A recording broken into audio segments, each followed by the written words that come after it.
to another episode of What Else You Got with Mitch and Margot. Hey, Mitchell, what you got today? Well, so you know the words pickpocket, cutthroat, and I lost my list because I forgot to write down my list. But words of those flavors where you put the verb first and then the noun. Are you familiar with what those are called? Well, I'm very familiar with compound words because I love words, but I don't know that I've ever pondered the concept of putting a verb before a noun unless I'm having a conversation with Yoda. Is that what you're talking about? Yoda speak? No, not Yoda speak. Like copycat, pickpocket, cutthroat, tattletale, and all these other words that fit that dynamic, which they're generally negative connotations used as insults. I don't think I've ever I don't think I've ever thought this through before. So what I hear you saying is that if you've got a compound word that has a verb before a noun, it's an insult? Generally, uh, and I'm pretty sure I'll come up with more words because I'm trying to think of them, but they're known as cutthroat compounds. They stem from French. I'm racking my brain trying to think of a verb noun combo that is not an insult, but you're right. If you think of cutthroat, that's somebody who just really cuts right to it, right? Um, Mm-hmm. and tattletale is somebody who's telling business that is not their own, or tattling on somebody else. I just asked Google because Google's my favorite source, right? How is scarecrow an insult? Well, there's a couple different ways. Granted, I don't have the definition or the etymology. I think that's the right word. The history of words or the parts of it. But it's one of those that scarecrow. It scares, and it's a crow. But if you apply it to a person, it's usually someone who just stands out in the fields that no one really wants to be around. Okay, I'm asking Google here. It's like our third person in our podcast here. Ooh, killjoy. Yeah, Yeah, that's not a that's nice another good one. one. Rot gut. Oh, here's So one. Breakfast. Not necessarily an insult, but the original meaning was a meal that breaks a fast because you're thinking of your overnight mhm. fasting. So that's not necessarily an insult. Um, Wait, which that's probably more outside of the cutthroat compound category of words. But yeah. since you have our third person, what hmm does Google say a cutthroat compound is? Um, it says cutthroat compounds are a rare type of English compound word formed by a verb followed by its noun object. This word formation pattern is unusual in English, as words are more commonly formed in the reverse order with noun verbs, such as book lover or firefighter. And so, book lover is not an insult, firefighter is not an insult. I'm going to ask Google a follow up question. Are cutthroat compounds insults? Insults. Oh, it says yes. It says yes. Cutthroat compounds can function as insults because they often describe unlikable or contemptible people by placing the verb before its noun, reversing the typical pattern. So killjoy instead of joy killer. I don't know. I don't like joy killers. I'm just saying I like the way it sounds. Mm-hmm. Joy killer is pretty descriptive. Well, now I want to look So, at the. Go ahead. Because like so cutthroat, instead of saying cutthroat, you could say throat cutter. It sounds more like a horror movie if you put it noun verb. yeah, because at least the little bit that I saw related to this topic, it was a linguist who was talking about cutthroat compounds and how they stem from French, And one of the things that you and I were briefly talking about before we started recording was why is it offensive if it stems from French? And if you go back way into the medieval era of how the English and French just did not get along, they kept fighting constantly, and so it was a insult to call someone of your language the other language, and so it's one of those that if you want to mock someone for having the attributes of the other opposing party, you would mimic their language structure, and that's how you would get these word structures that in other languages make complete sense, but when they translate to English, they come across as brutal and cutthroat and very strong, is because it's a word that has been characterized as an insult towards the opposing party. Google also says the reverse structure can be seen as a way to mock or express strong disapproval, especially since the more common and standard structure for similar words is the other way. So I think that's what you just said. But then also it says, and I was not looking at Google either. Yeah, because you're smarter than me. It also says Google, not it. Call Google by its name. Google also says using this construction can treat the subject with contempt, depersonalizing them by framing them through their negative actions. So an insult comes from the depersonalization. So instead of saying Margot cuts throats, I don't actually. By saying Margot is cutthroat, it's depersonalizing. Does that make sense? Makes sense. Yeah, because I think of quite a few of the slurs that I can think of that I'm not going to repeat, and quite a few of them very much are the depersonalization of someone, and that's really where you start getting these slurs is a good way to put it. And so these cutthroat compounds are shorthand for slur, basically. Yes. Oh, and Google also heard what you said about the historical context with French. It says the pattern is similar to French grammar and was reportedly used to describe despicable agents and was considered extra insulting in the past. Wow, you and Google are pretty smart. Yeah, I guess in modern terms, I guess one way to put it would be you're a Russian sympathizer, or you're a Chinese sympathizer, or a North Korean sympathizer, which just based on your facial expressions, it's one of those that you're going, I don't want that brought up around here. And it's one of those that you start mimicking these type things because if you think of all these memes that are of these countries' leaders, they are, and then you apply it to some people because some people are the epitome of it. That's one of the things. And actually, as I was thinking about it, Karens, which that's a plural, not a name, and which then makes it a cutthroat descriptor adjective, where it's dehumanizing, whatever the word we were using was. Depersonalization. Yeah, depersonalization, and it became a title instead of a name, and because it's now a title, it is a slur towards a person. Okay, so one website says that there are only 30 cutthroat compounds. I want to take that as a personal challenge. I want to come up with a list of my own because I'm sure there's got to be more than 30. And then another one says that these are vulgar. So, slur category. It says they are clumps of insults for the dregs of society. That sounds insulting right there, doesn't it? Kind of said to me that if you use cutthroat compounds, you're a vulgar dreg of society. Yeah, sounds like sarcasm. Oh, it says, this is interesting. It pulled up a PDF, HughesIgniteFinal.pdf.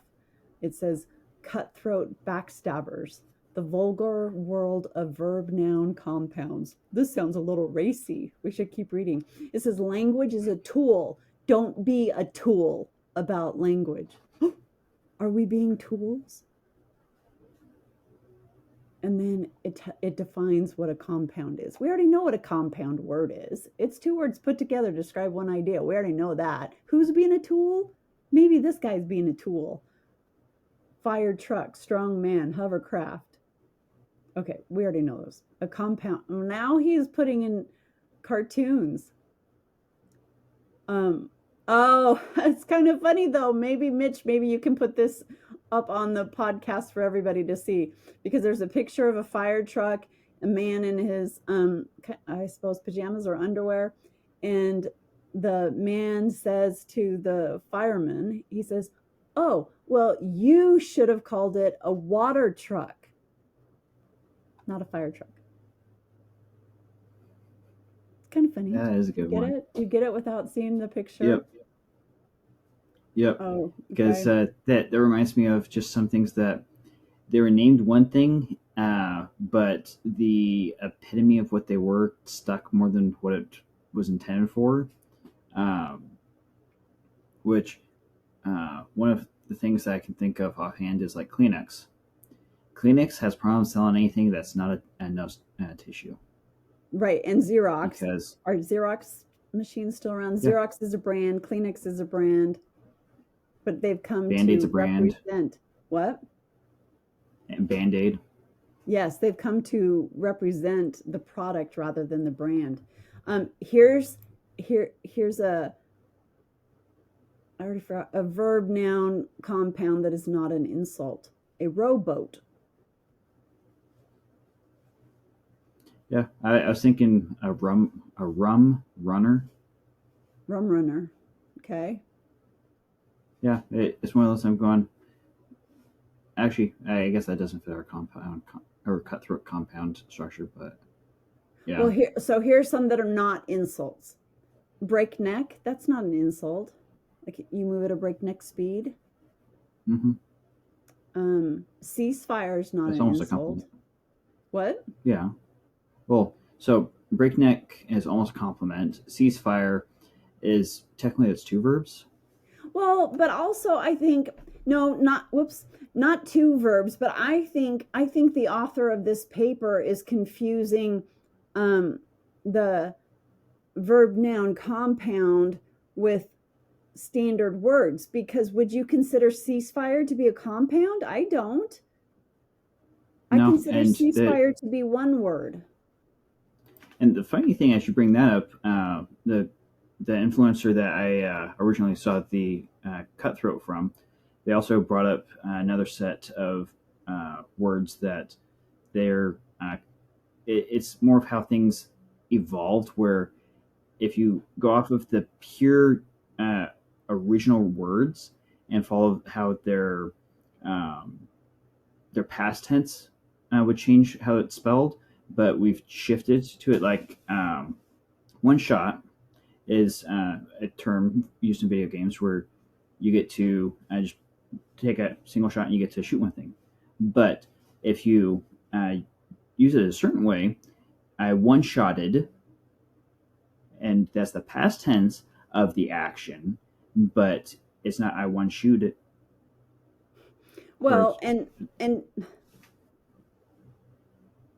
yeah, shot is an interesting choice for that example, but I understand what you're saying. And to your point, the word ceasefire, yes, it originally started as two words, not a compound, but two words, military, saying hold the firing, right? Cease fire, stop fighting.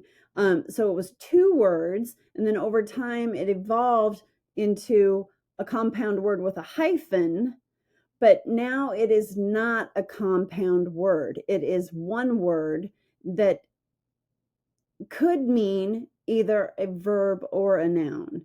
We all agreed to a ceasefire. Noun, or they all. Ceasefire. Let's all ceasefire is the ceasefire. verb. Yeah, We let's all agreed to a ceasefire. We ceasefire as a agreed to noun. it. Yeah. So now it is one word. So I don't know what year this fellow wrote his paper. I don't know if it says in here, but So I disagree with some of his words about. I don't see a date on this paper that he worked so hard on. Um, And it kind of just illustrates that with time, words drift, and as words drift, their meanings and uh, application change. Because it goes back to, I know we had a Gen Z spot a while ago, but like chat is the audience, which it's not what you and I are used to for chat. Chat is the conversation between a group of people, not a recipient that in theory responds back. Or I just lost another example. But apparently, one of the other things that has come up recently is how punctuation is used. are we Because going to talk apparently, about if you punctuation? yeah, this is just the way I'm drifting. Um, but it's because apparently, if you end a text message with a period, it's abrupt. If you end a text message without a period, it's a text message. If you add an exclamation point, it's really abrupt. If you add a space before an exclamation point, so you have the word space exclamation point, it's a softer punctuation point.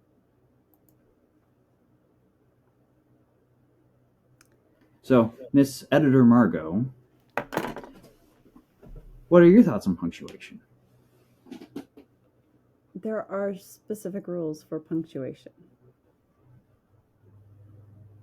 You want to get into Oxford commas? Do I want to what? What did you Oxford say? comma? Oxford comma. Oxford comma? Everybody should use an Oxford comma. Period. Yep, eat shoots and leaves. One of the best examples. Yes, You want to everybody elaborate on that one? No, I'm not sure we can discuss punctuation without visuals. I feel like I can put all the punctuation, visuals right here. Look at all these punctuation marks. I think we need visuals for punctuation because there are certain rules. And when you were in school, did you ever have to learn how to diagram sentences? Yeah, when I was a wee tight. When, when you were a wee tot? Tot, tight, whatever. Um, oh, just like It goes punctuation, to enunciation and accents. enunciation. Okay. Um, I find sentence diagramming to be fascinating. When I was in school as a kid, I couldn't comprehend it, and it made my brain hurt. But then, as I became more involved in writing and editing, it I find sentence diagramming to be quite fascinating because there it helps you understand language better. And And funny you say that. punctuation matters. What? So funny you say that. So for someone who does not dabble in English as much as actually, I don't dabble in English as much as you do. I dabble in English more than I wish I did because I joined IT to avoid English, but I spend most of my days writing English. I That's don't know what how I that think is happens. really funny about a lot of IT people. I've heard that from multiple people that they went into the IT field because they didn't care for writing, and then they end up spending a good chunk of their work day writing. There, it's a And term, reading. documenting. Yep, technical writing. Yeah, so I've heard that from But multiple IT people. That's pretty funny. what I was Cutthroat. going to say is, actually, I was going sentence structures, but it was one of those, and yes, it is cutthroat for what we have to do. See what I did Um, there? yep. But it's one of those that sometimes when I'm reading books, web articles, and whatnot, sometimes there's just a sentence I'm going, what the crap did they just say? Because it's just one of those that's all over the place. And so I actually have to sit down and I structure the sentence and I diagram it in my head. I don't write it in the book, but it's one of those I'm looking at going, all right, so this part up until the comma, I'm looking at it going, the red fox runs. Okay, comma, around the box, comma, to get home. And you're going, oh, okay, they ran home because you can just take out that center section because in between two commas, you can basically omit it. But then the fun part is when they start adding comma after comma after comma because they keep switching in and out of the core sentence and back out to subtext. And it's just one of those that sometimes they just write really weird and you look at it and go, what are they saying? And then you start taking out chunks of the sentence. And next thing you know, you go, the fox ran home. But That's it. One of the things I tell people all the time is, do you need that many words to get to the point? Because, and I even use this in my current work job, let's be concise, let's be precise. If the receiver of the information doesn't need to know that the fox ran around the box, then just write the fox ran home. Why are you including extra information if it's not necessary? Because as a writer, my goal was always to leave out the words people skip over.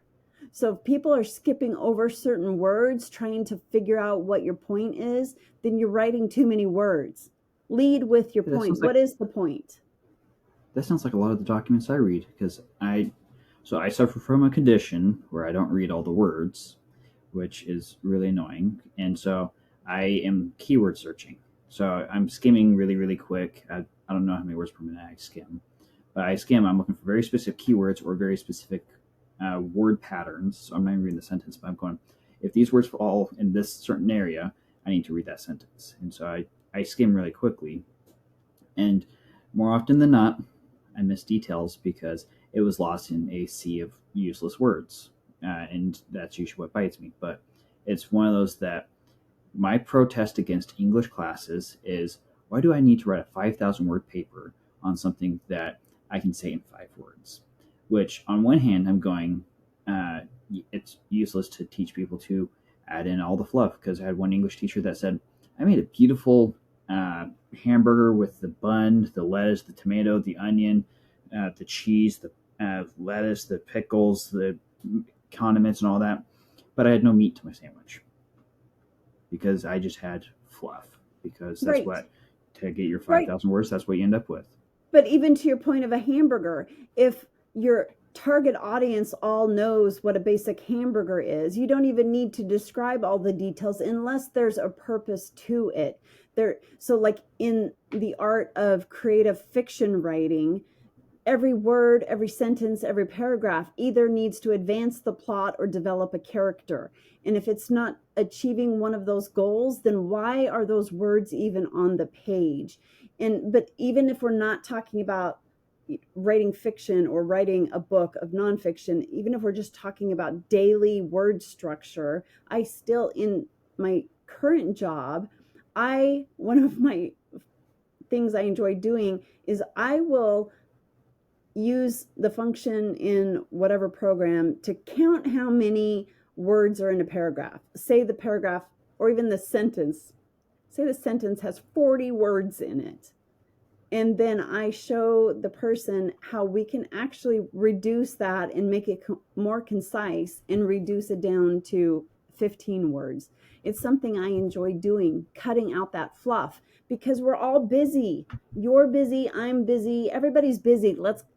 Unless it advances our purpose, plot, or character development, cut out all those extra words and get to the point. And one of the really interesting things, so going back to the English example, one reason why it's good to write the 5,000 words, even though you can say it in 5, is it teaches you how to structure the fluff to be useful fluff versus just empty air.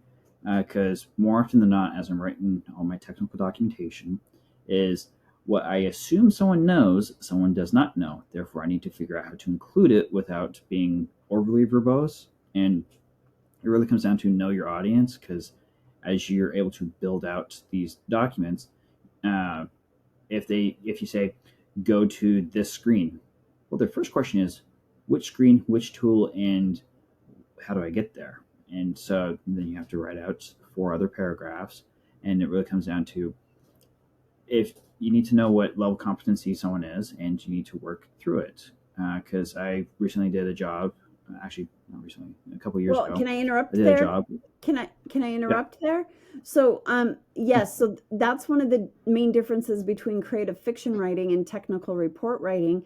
Because if you're writing a policy or procedure, that's where bullet points and subheadings really play a key part. Because for, like you mentioned, you're a skimmer. Well, if the technical report writer is using subheadings and bullet points, then the skimmer can just quickly find the information that's applicable to them.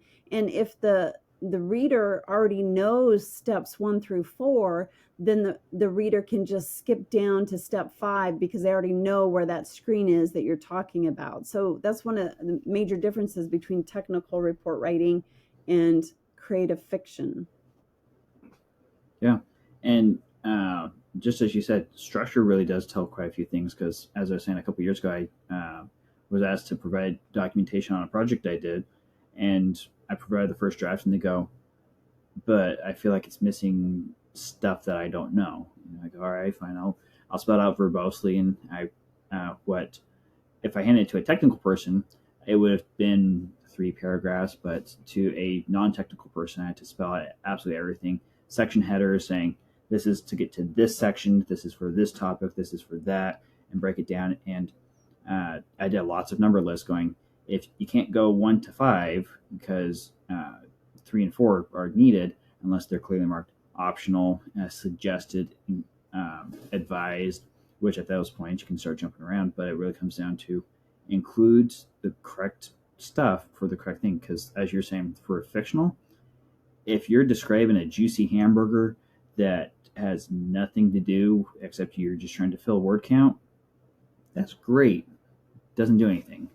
But if the juicy hamburger happens to describe that there's a lump of poison pill somewhere mixed in, that it tastes very subtle, and you just describe how the character barely can detect this hint of muskiness in their burger that shouldn't be there, and then the muskiness then jumps over and goes, oh yeah, back on page 32 the character was trained to detect this musky poison Well, and avoid it. At that point the burger then becomes applicable.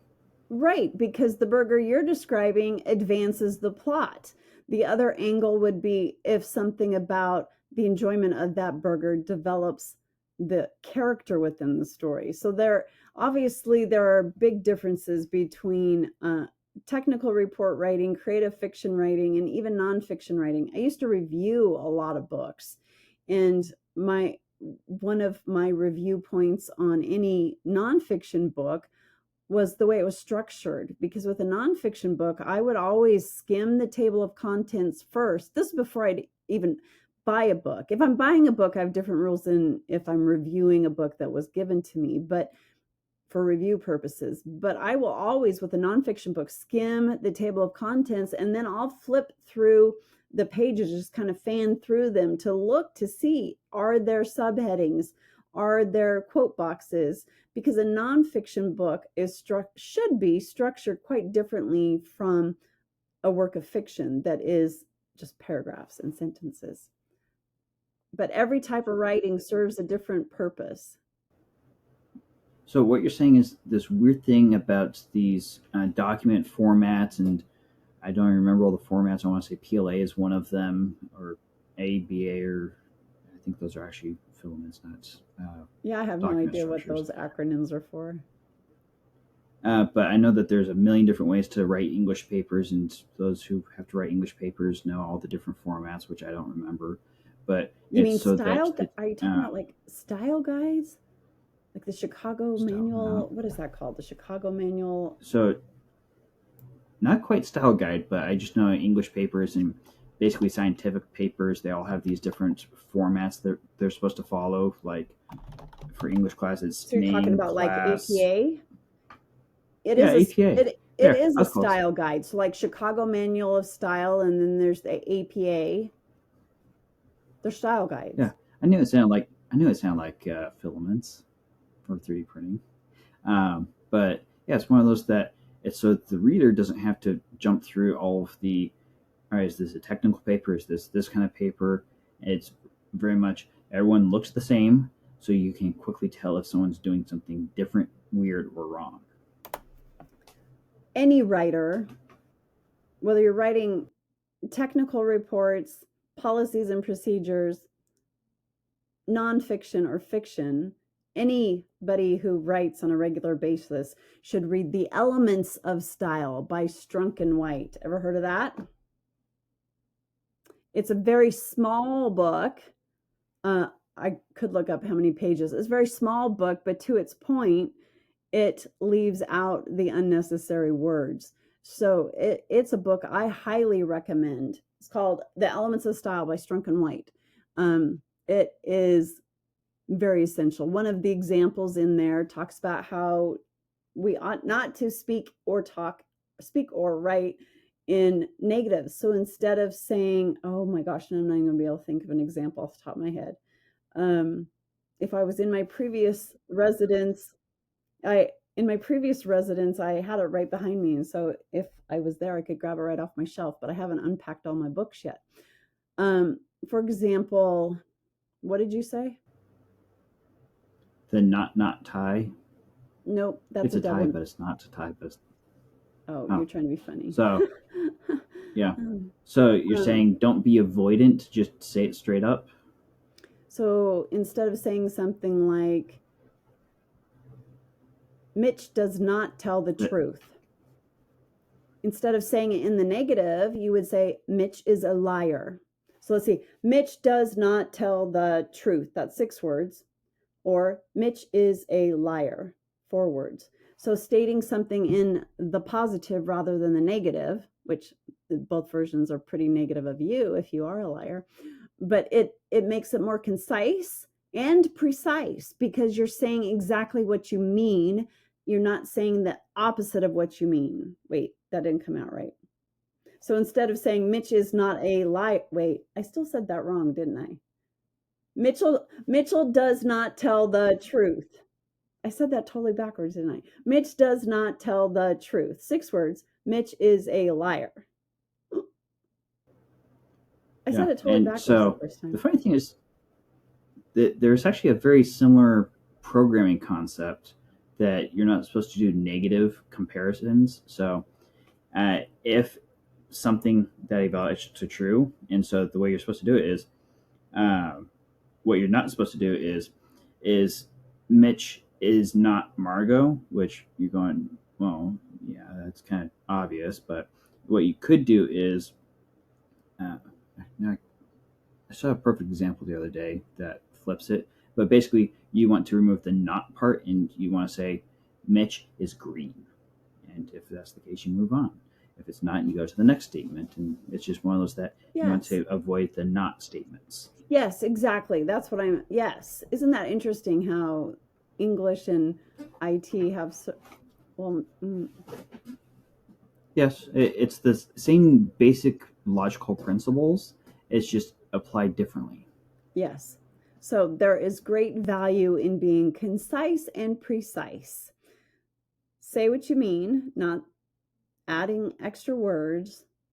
I think people will appreciate you more when you don't waste their time, when you are concise and precise. Ooh, that kind of circles us back then to where we started. Isn't that interesting? Being concise and precise with our cutthroat compounds. You're rhyming with the timing. You betcha. But yeah, so it's definitely one of those that those very cutthroat compounds that are very cutthroat, precise, abrupt. Abrupt is a good word. The shock of shortness sometimes is the better point of the long-winded. I can't think of the political speech that just keeps going forever. Filibustering. Instead of having a long-winded filibustering, verbose, like you mentioned, the 5,000 word description of your insult where your enemy has fallen asleep or grown old and died or walked away because you just won't stop talking. Be concise and precise. You're a killjoy. Yep. And as you say that, you think of a couple kids throwing shade at each other, I guess is the best way to put it. And all of a sudden you just have that one word that just Ooh, Ooh. burn. Oh, Yeah. Because it's just right there. It just yep. nailed it, and there's just A no zinger. arguing. Versus the yeah, the Zinger's a good one. Versus the long-winded. I have to build up to the joke because I have to explain the joke before I tell you the joke. Yes. The single word zingers are really it. Look at us circling back. We are amazing. Cool. Well, Margot, I think that's a pretty good discussion. What else you got? I think that's it for today, except for the fact that I would be thrilled if people would share their favorite cutthroat compounds in the comments, share what ones you know, and if you The have any best opinion, zinger, one line yes, zinger. give us a zinger. Be concise and precise. Tell us what types of things you like to write about. Share with us, and then click the like button and share the All the other podcast with a magical friend. buttons. Yeah, do it all. Yeah. And then make sure you Well, come back next time for another episode of What Else You Got with Mitch and Margot.